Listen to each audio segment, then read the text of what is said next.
Zero, one,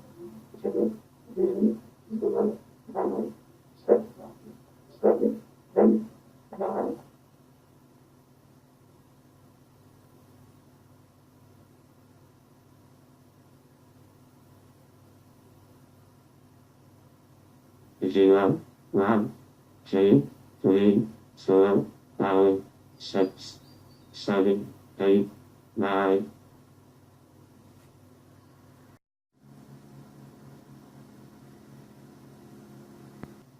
How long then becomes doing it?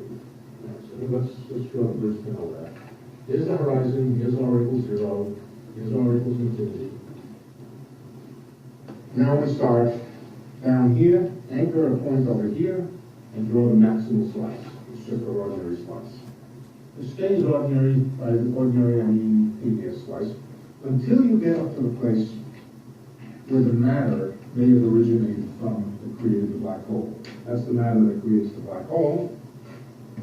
And as soon as you go past that, it starts to get deformed.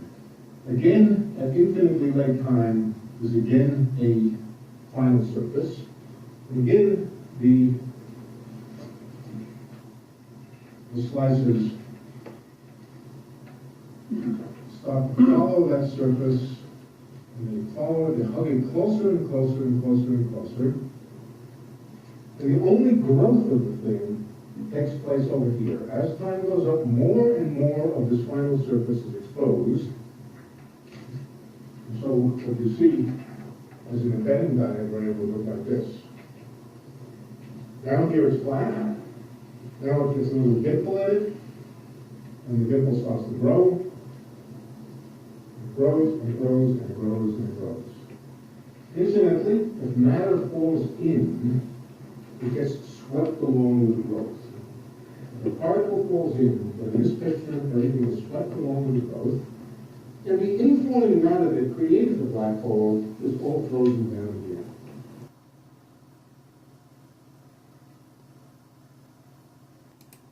If I took a watering can and I watered a garden bed, would the weeds grow or the flowers grow? Both, right? Water has no ability to discriminate between the weeds and the flowers. Whatever I water starts to grow. Energy is the same way as well. If I took energy and I invested it into something negative, it will grow and become more negative. If I took energy, invested it into something positive, it will grow and become more positive. Energy has no ability to discriminate between what's positive and what's negative. Whatever you invest energy into starts to grow and manifest in your life. Right now, you're the sum total of where you've been investing your energy throughout your entire life. So the goal really...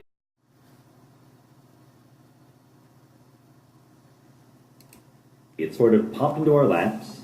Again, it makes predictions about energies that we have no access to in our current experiments. It might be wrong, but it's sort of amazingly good. You know, like a theory in physics has a feeling about it. You know, it seems to like make sense and work well and fit, or it just seems to crash and burn very easily. String theory kind of makes sense as a theory. It matches onto things that we think are true about the world. It seems to be very, very robust, very, very flexible. A lot of things can happen. It's hard to bring it down to earth. It's hard to connect it to the world we see. And I think that either we will bring it down to earth and connect it to the world we see, or people will lose interest. You know, people cannot maintain this optimistic idea that we're going to get the right theory of quantum gravity, the theory of everything, if it's literally decades and decades of people writing down equations and never predicting the experimental outcome of anything. But we're not there yet. I think, you know, it would be a terrible shame if we gave up on string theory when maybe next year someone will figure out how to bring it in connection to observations. Or maybe 10 years from now it will happen. So I think that this is how science works, and this is it at work.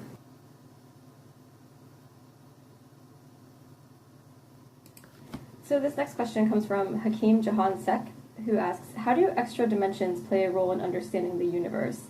And to kind of come back to that first question, is there any progress toward experiments that could ever detect extra dimensions? So, yes, there are a number of ways in which speculations about extra dimensions play an important role in the attempt to understand the physical world now. One that's very widely known has to do with string theory.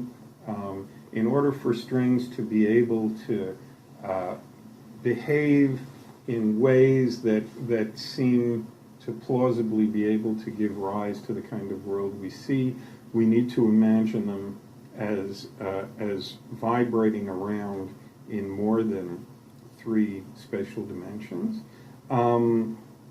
There are other reasons coming from the foundations of quantum mechanics, where you might think that sort of non-local connections that we've discovered between very distant physical systems might find their most plausible explanation in imagining that space has more dimensions than the 3 that we usually think it does.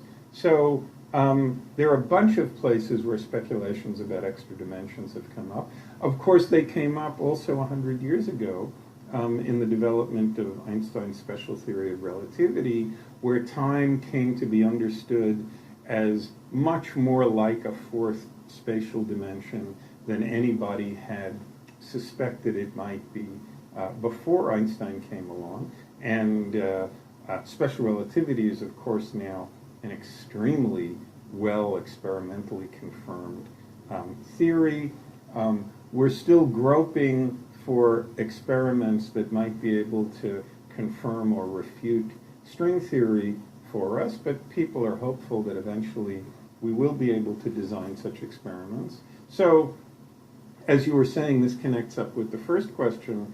Some of these experiments may be hard to do. Some of them may require a great deal of cleverness and ingenuity in order to set up situations which will tease some of these secrets out of nature. But I don't see a reason to be pessimistic in general that these things will have empirical implications that we'll in principle be able to probe by doing experiments.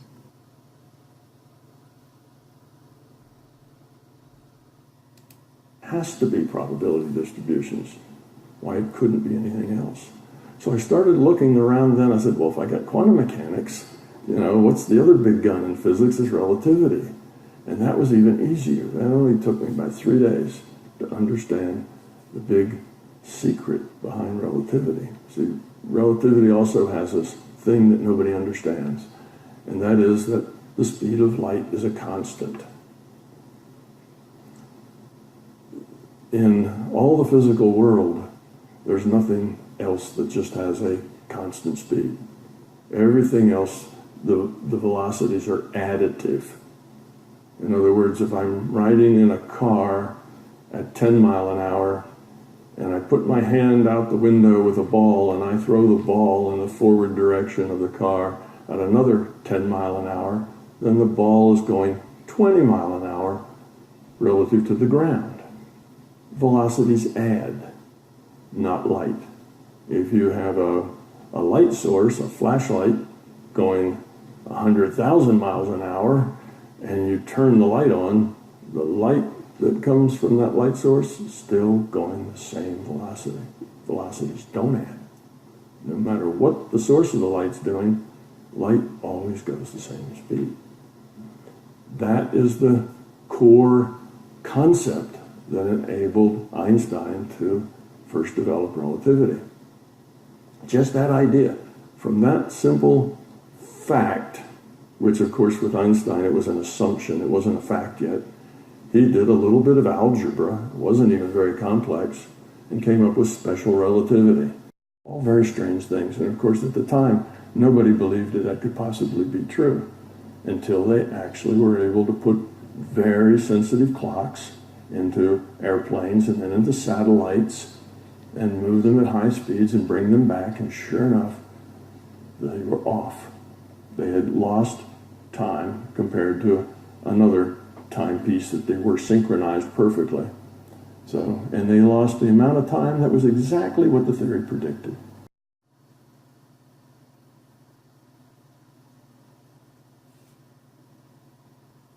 So you need a chip with qubits. Each qubit is a carrier of quantum information, and the way we control the state of that qubit is using microwave pulses. You send them all the way down these cables, and we've calibrated these microwave pulses so that we know exactly this kind of pulse with this frequency and this duration will put the qubit into superposition, or will flip the state of the qubit from 0 to 1. Or if we apply a microwave pulse between two qubits, we can entangle them. How do we measure Yes, exactly. Also through microwave signals. Okay.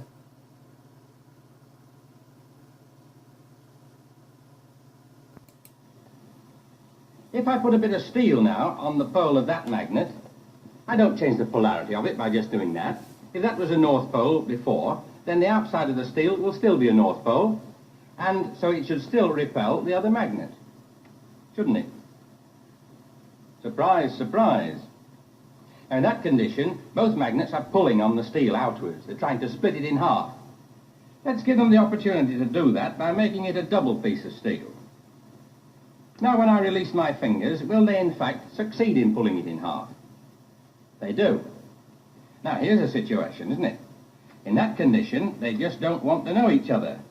But with only a single piece of steel, both magnets are quite happy to attach themselves to it. I told you permanent magnets were going to be difficult, but believe me, there's worse to follow. Suppose I take an unmagnetized steel ball and an unmagnetized bit of steel. I'm going to put the steel ball on the magnet pole. As I approach it and touch it with the unmagnetized bit, I can always succeed in bringing the ball away with the unmagnetized piece. If I put a bit of cardboard in between magnet and ball to begin with, you can actually see the ball jump away from the magnet.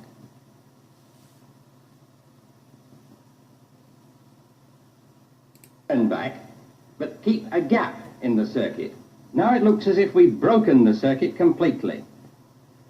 Nevertheless, when I put on the coil and switch on the AC, we light the lamp, even though it's not as bright as it was before.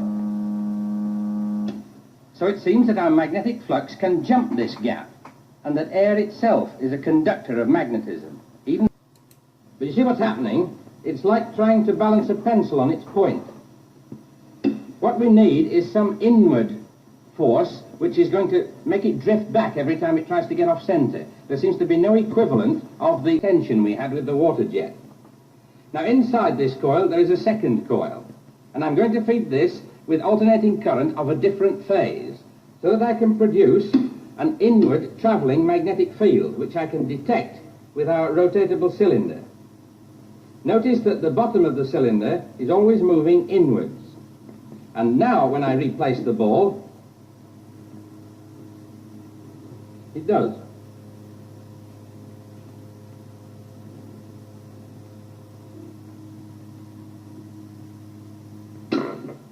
Now it's one thing to float a ball as big as this. But what sort of apparatus should we need to float a ball this size?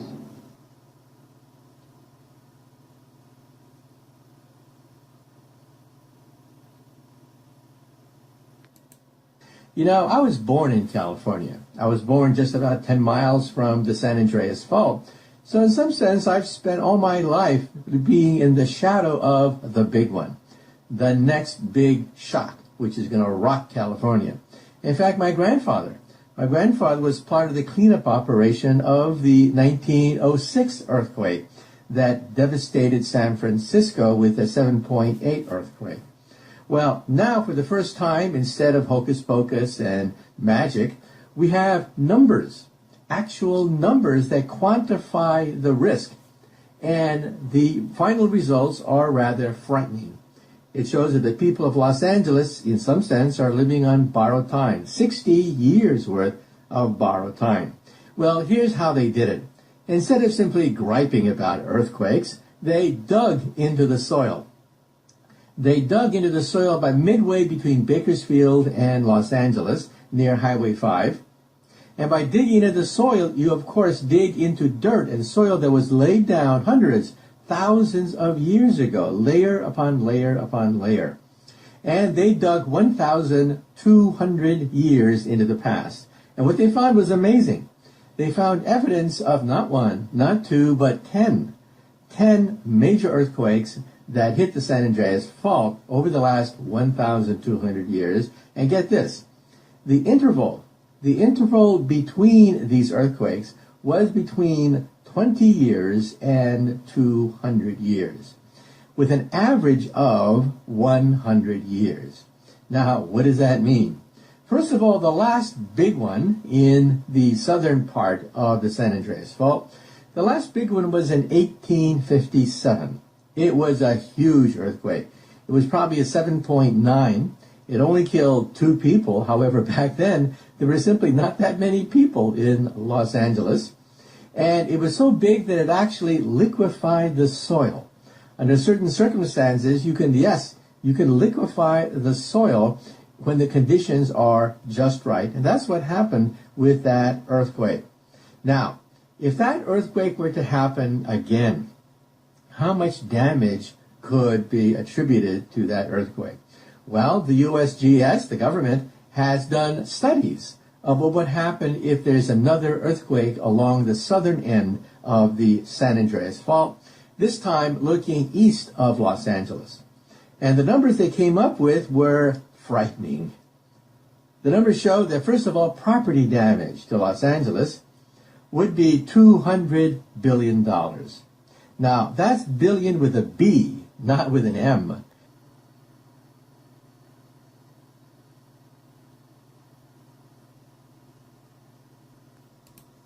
So let's talk about plasticity. Caterpillars start out life as a soft-bodied robot that crawls and chews plants. During metamorphosis, its nervous system, including its brain, is basically liquefied. It's taken apart and then reassembled into a completely different brain that is able to run a hard robot which flies and drinks nectar. During this process of complete nervous system being taken apart and putting back together, the memories in fact remain. So things that the caterpillar has learned, the butterfly will still remember, and this has been well established. And so it's very interesting to start to think about how it is that information can be stored in a medium that is undergoing radical deformation. In work that we've done a few years ago, we showed that planaria, these are the flatworms that you see here, they have this amazing property that if you cut off their head, or in fact any part of their body, they will regenerate it. They regrow their brain and all the other organs. So if you train a flatworm to recognize a particular location as being its home environment, and then you amputate the brain, you leave the tail and let it regenerate a new head here, what you discover is that, again, these memories are intact. So the memory of this in this animal is in some way imprinted on the new brain that develops after regeneration, and it challenges us. So what we see here is that actually the control structure of this process is not an open loop system, but actually is a closed loop that has some very important error detection and control functions here, where deviations from this target morphology lead to changes both at the transcriptional level, but also in the physical processes that allow cells to rebuild. And so there's this constant homeostatic loop. And one of the goals of my center is to target the set point, the anatomical set point of this homeostatic process, to be able to re-specify what the cells should build. And this is what we're working towards. We discovered several years ago that really the capabilities of biological things to build towards a spec are really amazing. So in the journey from a tadpole to a frog, all kinds of remodeling has to happen. So the eyes have to move together and forward, the nostrils have to move, the whole face remodels. And when we made these sort of Picasso-like tadpoles where everything was in the wrong place, the eye was in the back and the jaws were off to the side, the starting positions were all off, they largely still remodeled into a perfectly normal frog. All of the organs moved in unnatural configurations until they reached this normal frog morphology, even though their starting positions were not the same.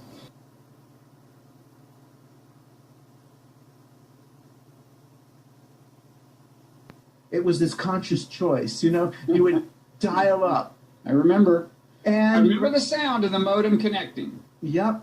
And it cost money to go online, you weren't just on all the time. So, you would download a conversation and then it was very asynchronous. You would spend hours crafting a paragraph of how you were going to participate in this debate about maybe libertarianism or how technology should be used with these other people.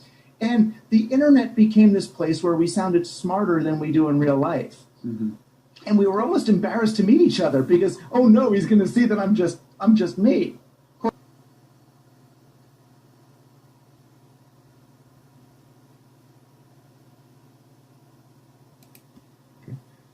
My guess is the theory of the real world may have things to do with string theory, but it's not string theory in its formal, rigorous, mathematical sense. We know that. We know that. We know that the formal, by formal I mean mathematically rigorous structure that string theory became. It became a mathematical structure of great rigor and consistency that it, in itself, as it is, cannot describe the real world of particles. It has to be modified. It has to be generalized. It has to be put in a slightly bigger context.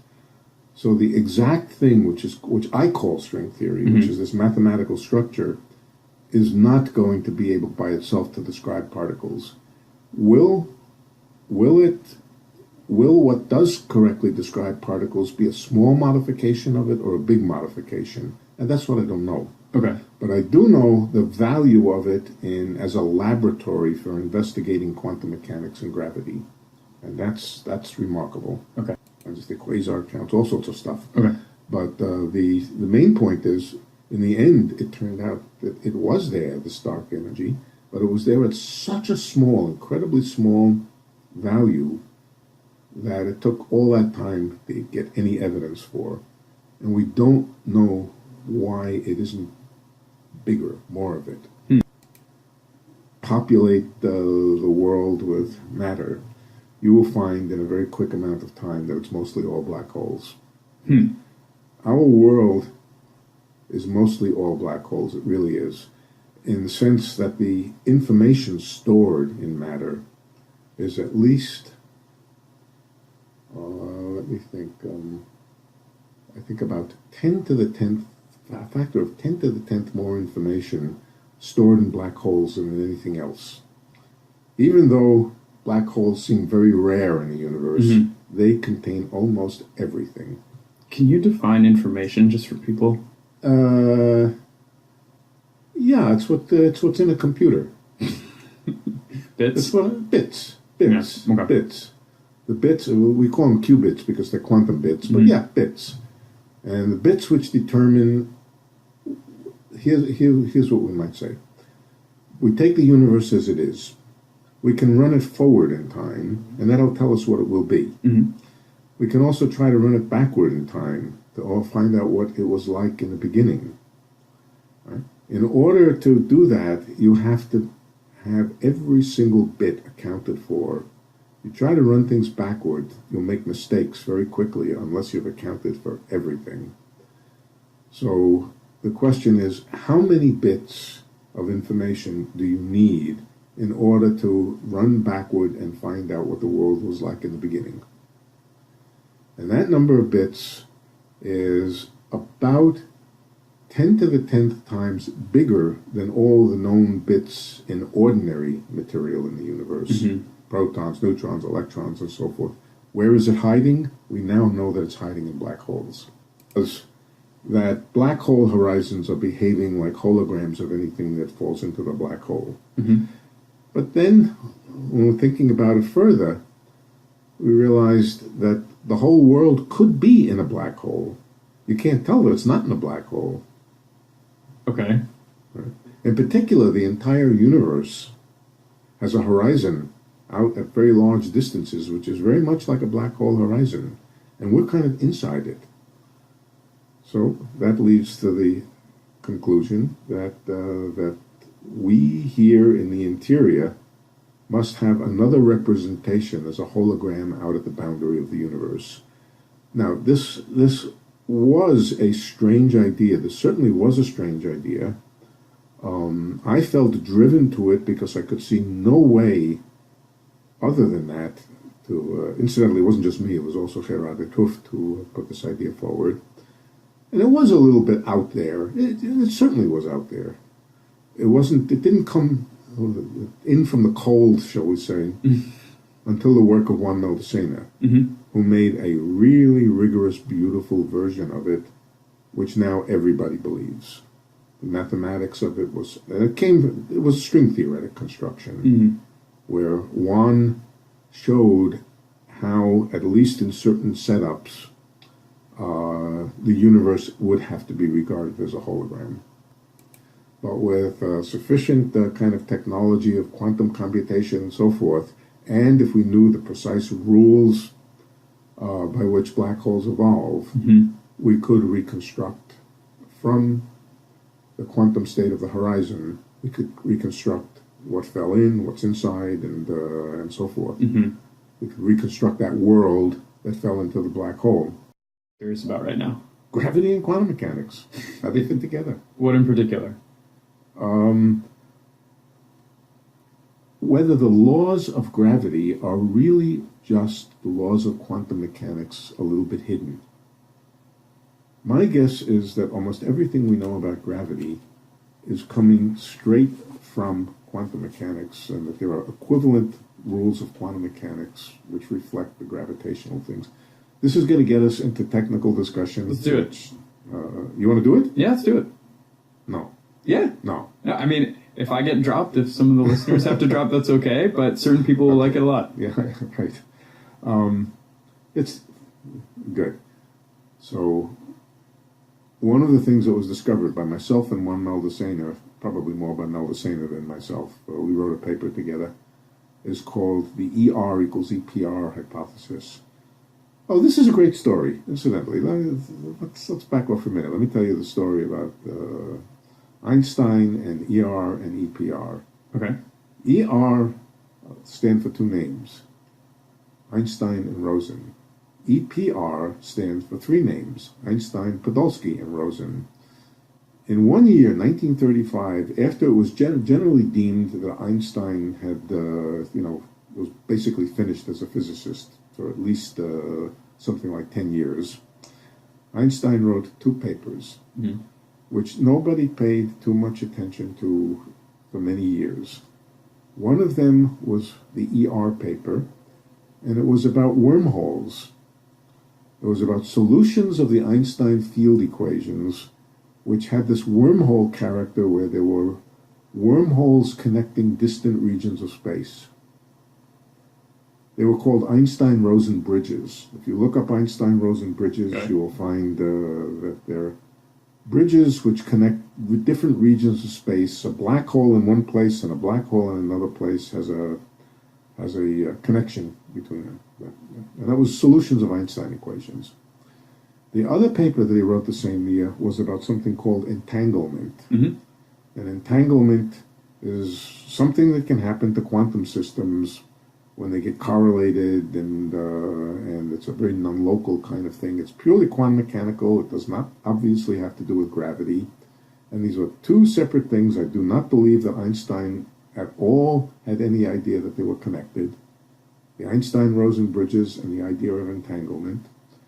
And one of the really odd things was that in very recent years, we found out that entanglement and Einstein-Rosen bridges are the same thing. That, in particular, an example would be if you have two black holes. Black holes have all kinds of internal structure to them. They're quantum mechanical objects. Okay. If the two black holes are entangled, they will have an Einstein-Rosen bridge connecting them. If the two black holes have an Einstein-Rosen bridge, they will be entangled. We found out that they are the same thing. Quantum entanglement and the kind of connectivity between systems that were called Einstein-Rosen bridges.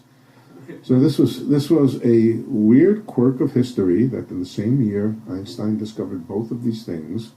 Almost certainly didn't have any inkling that they were the same. Of course, maybe he did, but I don't What did think the so. two papers say if they ultimately became the same thing?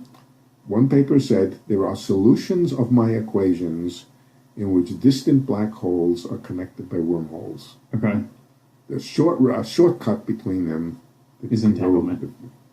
That's about black holes. That was not about quantum mechanics. Okay. That was about Einstein's general theory of relativity, which is a completely classical non-quantum mechanical thing.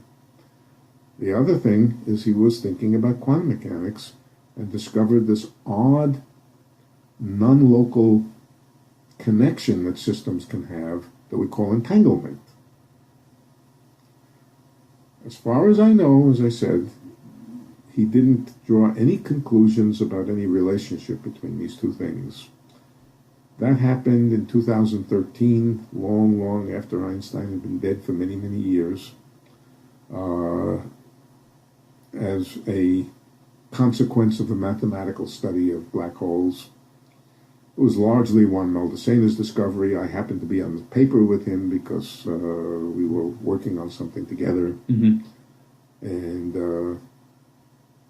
that drawing out the ultimate conclusions of that, finding out what it really means, how it brings quantum mechanics together with gravity, has been the essential focus of my own thinking for at least 5 years now. Yeah. And trying to make a theory out of it, trying to build a comprehensive theory. And what was the technical part you wanted to get to? The technical part had to do with something called quantum complexity theory. These wormholes that connect, you might think if you have a wormhole connecting two distant places, you could jump in one and come out the other.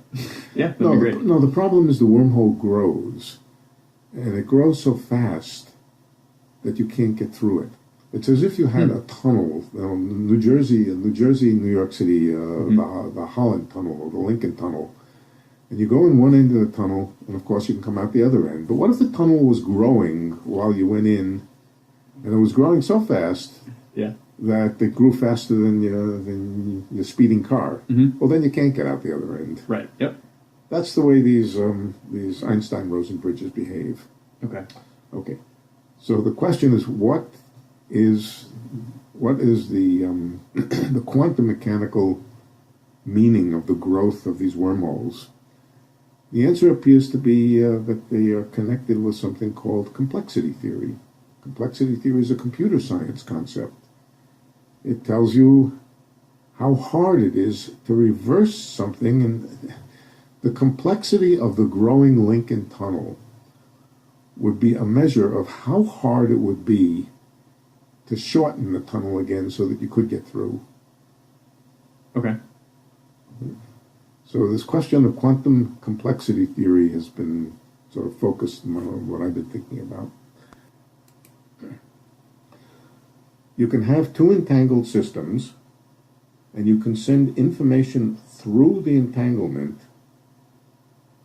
but not without sending a code to decode the without sending a code classically from one place to another, and that will take that will take time. So you don't speed up communication. If it would take you 100,000 years to communicate from one end of the galaxy to the other end of the galaxy in any kind of normal sense, it will take you that same 100,000 years to do quantum teleportation. So yeah, you could use quantum teleportation to teleport stuff over vast distances, but it won't be any faster. It will be more secure. Right. More secure means more secret. You won't be able to crack it. But that's what quantum teleportation does for you. It gives you absolute 100% security that no classical non-quantum mechanical protocol could ever give you.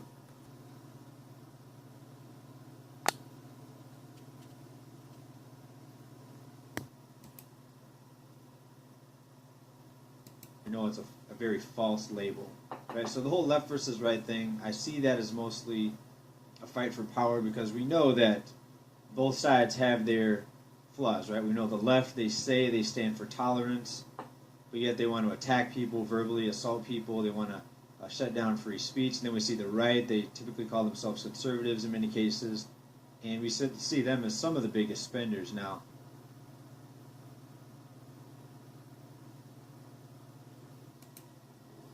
Die neuen Möglichkeiten. Ja, ich möchte es wagen, sie in einem provozierenden Satz zusammenzufassen. Ein Satz, der, das möchte ich betonen, nur für die Industrieländer gilt, nämlich die Möglichkeit, die reale Möglichkeit eines Lebens, das nicht mehr als Hauptinhalt lebenslang die entfremdete und entmenschlichte Arbeit hat. Ein Leben, das gelebt werden wird um des Lebens willen und den Genuss des Lebens erleidete und entmenschlichte Arbeit hat. Ein Leben, das gelebt werden wird um des Lebens willen und den Genuss des Lebens erlaubt. Das ist eine reale Möglichkeit, wie sie durch den technischen Fortschritt im Hochkapitalismus erreicht worden ist, nicht nur durch den technischen Fortschritt. Und das ist, was die neue Linke meint, wesentlich, wenn sie von der neuen Lebensqualität spricht. Dass also die Revolution nicht mehr nur bringen wird, neue Produktionsformen, neue Produktionsverhältnisse, neue Steigerung der Produktivität, aber auch und in entscheidendem Maße eine radikale Veränderung in der Richtung, die dem Produktionsprozess gegeben ist, nämlich die Entwicklung und Befriedigung dieser transmateriellen Bedürfnisse, Lebens als Genuss, neue Sinnlichkeit, die Ausarbeitung einer neuen Moral jenseits der bürgerlichen Moral und so weiter. Gut, aber dieses Leben als Genuss, dieses Leben, um das Leben selbst zu leben, um sich selbst zu verwirklichen, ist das nicht doch also ein Ideal, was aus der bürgerlichen Gesellschaft und deren ästhetischen Existenzen abgeleitet ist?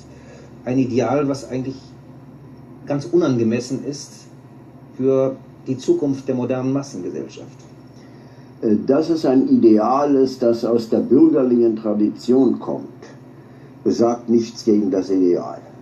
Im Grunde ist es vielleicht sogar richtig zu sagen, der marxische Sozialismus kommt auch aus der bürgerlichen Tradition. Aber hier findet eben ein Umschlag von Quantität in Qualität statt.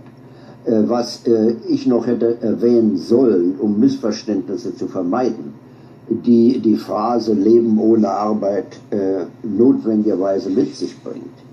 Dieses neue Leben, diese neue Lebensqualität ist nur möglich, nachdem die Armut und das Elend in globalem Maßstab abgeschafft worden ist.